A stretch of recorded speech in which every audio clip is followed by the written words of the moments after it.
Hello and welcome to the Women in Motorsports. My name is Joe San Diego, and with me we have Lynn Schneider from Grid Encore and NASCAR.info and Esha Azim from Racing with Esha. A big thank you to our Patreon investors, Colin Deschelle, Mark, Robin, David, Matthew, for investing in the Grid Network. Robert's name is in gold for investing in the Grid Network and increasing by doubling her investment each and every month. You too can invest in the Grid Network through Patreon or a one-time investment through Super Chat. Buy me a coffee. Link in the video description. And be sure to subscribe. Hit the bell icon so you don't miss any of our programs. We don't have a busy weekend this upcoming weekend, just Formula One, but we have a lot to talk about with the FIA, Ben, because the FIA not too long ago were bringing up concerns about concussions and started having a discussion about some of the research and what they should be looking at. Yeah, it's a very timely subject and a very important subject, so let's start our show with that here tonight. So last month, the FIA launched a new concussion awareness campaign designed to educate and raise awareness of signs, symptoms, and red flags to protect motorsports competitors. We've seen NASCAR, INDYCAR, and many different disciplines take concussions more seriously in recent years, and we'll get into that a little bit more in just a moment. Before first, Esha, I understand you've done some research. There's been a lot of research done throughout the motorsports community and throughout the sports community as a whole on concussions and their impact. Does any of the research look into how concussions specifically impact women who compete not just in motorsports, but in any sport? Yeah, so Ben, there is some research on, concussions in women and how it affects them, but it is severely lacking, especially in comparison to the research that we have on concussions in males. I mean, if you want to put it into perspective, the British Journal of Sports Medicine published, I believe, a year or two ago, a study, and it stated that 80% of our concussion research just focuses around men. Now, that's leaving out so many women and, so many different symptoms and experiences and treatments that women could go through. And, when you look at the different numbers of women that are athletes that are in different levels of sports and just in different types of sports as well, it's really, really surprising to see how limited our research is on concussions in women. And there is so much that we still don't know about how concussions impact women and how women can be treated for them. So it's really, really shocking to see once you start reading about how limited our research exactly is. Yeah, well, I just saw a post earlier today that this is the first Olympic Games coming up here in Paris where we have an equal amount, 50% male athletes, 50% female athletes. So we certainly have made tremendous progress in that regard. But when you consider that we're only just now getting to that status of equality, I suppose it's unfortunately not too surprising that there is more limited research when it comes to this issue in female athletics rather than male athletics. And on that note, of course, we've talked on this show before about Isabella Robusto, who sustained a concussion after an accident at Hickory Motor Speedway last year that really derailed her entire 2023 season, put her on a long recovery path, and really set her back. And it became apparent throughout her journey back to the driver's seat that a lot of the concussion research that had been done was only on male brains because of how male-dominated this sport is. So how important is concussion research to examining female brains as well, especially in a time where we're starting to see much more female participation in motorsports? Yeah, it's invaluable. I mean, any type of medical research, it needs to be done on an equal number of male or female participants. Otherwise, you can never say that one course of treatment will work for both genders. Men's and women's bodies are very different. And once you get beyond our physical, surface level basic differences, it's astonishing how our body systems are very different from each other and how our brains are also wired differently. So it's very important to have valid research on women that can be then used to diagnose and treat women's concussions.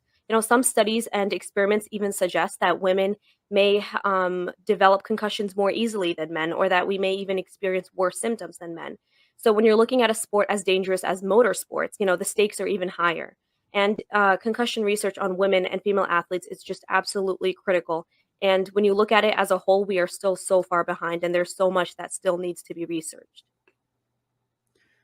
Well, most concussion research that's been done has been done in relation to sports and athletics, but it wasn't until 1993 that the National Institute of Health was legally required to include women and minorities in clinical research. Now we've seen organizations like the FIA, NASCAR, other groups, they've hired people to research on behalf of them, and we're constantly, of course, looking for ways to improve safety. We know NASCAR, of course, has a tremendous track record with that in the last couple of decades in particular. So besides concussion research, are there other areas, Esha, do you think, where there should be improvements to address the significant gap between women's and men's research that we should consider here?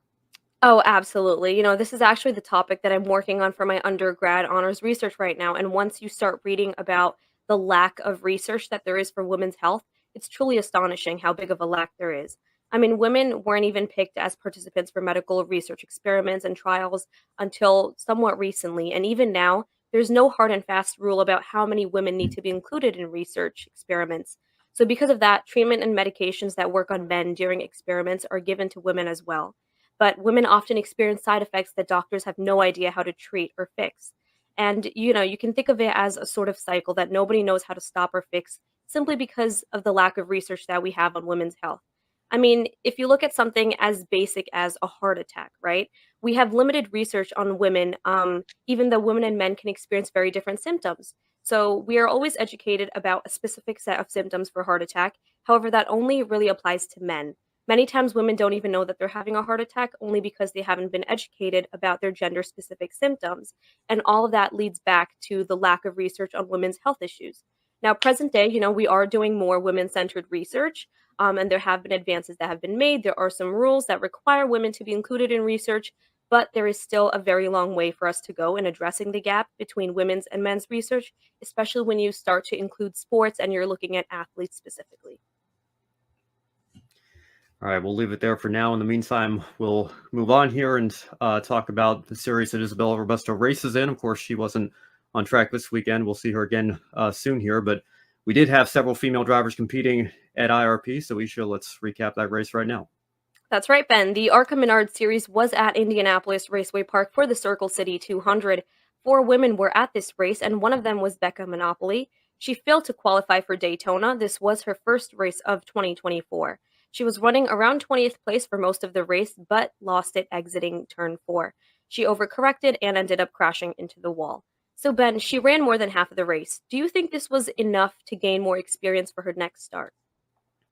Well, it certainly helped. And of course, it was a very low bar, but she had to clear over considering what happened at Daytona, unfortunately missing the race entirely. Now, of course, IRP is a very different track from Daytona, so it's a completely different world of experience that she was able to get behind the wheel of an ARCA car this past weekend. But yeah, I mean, certainly a net plus compared to her previous attempt this year, but I'm sure she would have loved to be able to be running of a checkered flag and be able to log even more laps and gain even more experience. So we'll see what's next for her. I understand she has a few more starts planned, hopefully later this year, but good to see her back out on the track after unfortunately missing the Daytona race with that massive entry list there.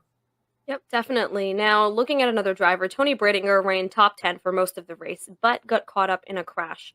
The number 96 of Jackson McLaren then came in with a late hit, leaving Bradinger unhappy with a 24th place finish.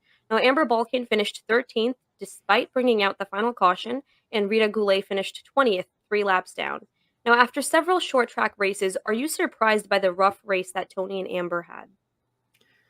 Yeah, I'm a little bit surprised about Balkan. I have to say, I didn't expect her to be as far down the running order as she was. Of course, with Bradinger, I don't think you can let the result dictate how well she was running during the race. I think, again, would we have preferred to see her in the top 5 and a couple positions higher? Of course. But given where she's been running so far this season, not too surprised to see her very consistently in that 6th to 8th place range. I think the broadcast continued to make a point of that. Her average running position was almost 7 on the dot with how many laps she was in that position there. So probably should have finished in that 6th to 8th place range, but got caught up in a small incident that kind of upset her car's handling, I think. And then ultimately, after that restart, got shuffled back a little bit, ended up spinning out, and then classic quintessential ARCA brake situation. I don't know what happened with the 96, if he just didn't get communication that there was a car that was stopped in the middle of a corner, or what happened there, or if he lost the brakes or whatever the case may be. But unfortunate deal for both of them, but especially Tony Bradinger, because even with that first incident, probably still could have hung on to salvage a top 10 finish with how many cars were on the lead lap at that point. But it certainly hurts her in the points for sure, because, again, this being a combo race with the ARCA Menard Series East, 31 car field meant that you could certainly pick up a lot of points if others, your competitors, had issues, but you could lose a lot of points if you had an issue. And unfortunately, that's what happened to Breidinger there. Yep, definitely. Now, looking ahead, Salem Speedway is hosting ARCA this weekend. 10 races are in the books, with 10 more left for this season for Amber and Tony, the two full time competitors. So, Ben, what goals should both of them strive for in the second half of this season?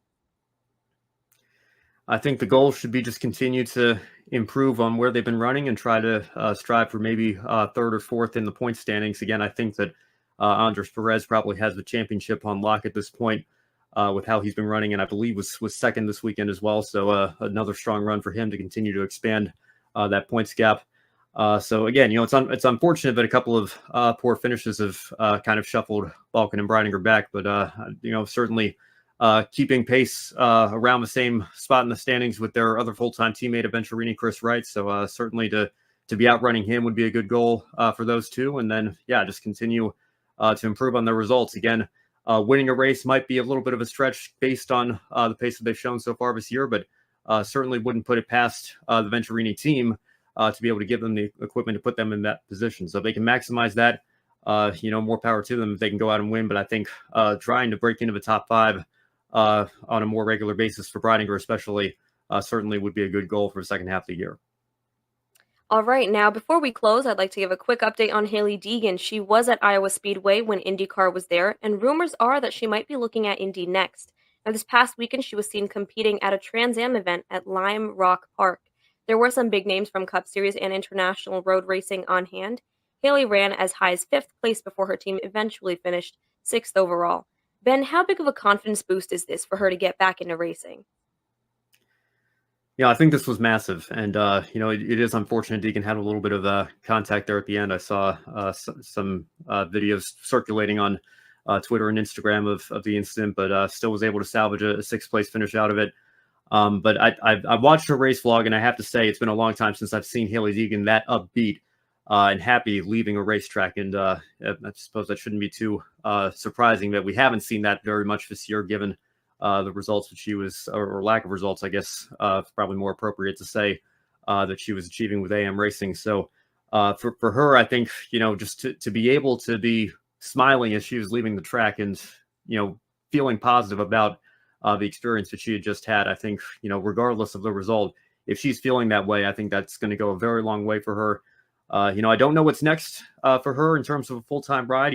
These Indy Next rumors, I think, are very, very interesting. I think that would be quite a challenge for her to make that career switch. But if she's up for it and if she goes into it with the right mindset, who knows what might be possible. So it's going to be interesting to keep an eye on for sure. But in the meantime, very glad that she got the opportunity this weekend. And like you mentioned, some big names in this field, some former Cup Series stars and Cup Series race winners competing in this series. And to be out on track with them and continue to gain that road course experience, I think you can say, really for the first time this year, Deegan coming away from a race weekend with a net positive and a good experience for her and her future. Yes, absolutely. Now, with that, let us bring Joe back in for our closing. Yeah, I definitely want to thank everyone for tuning in to today's show. Of course, this is the last show before the Olympic break, but we still have Grid Live Formula One race weekend, so be sure to hit the bell icon, subscribe. One of the big things, we're going to be really wrapping up everything here at the Grid Network, so be sure to subscribe, hit the bell icon, consider investing in us. Call the show, Mark Rod, David, and Matthew, invest in us for quite a long time. We appreciate their investment. Encourage everyone to do investment through them, Patreon, each and every month. You'll get some Grid Network stickers, and you can do, of course, a one-time investment through Buy Me a Coffee or YouTube Super Chat. And once again, Formula One race weekend, so we'll be on the air.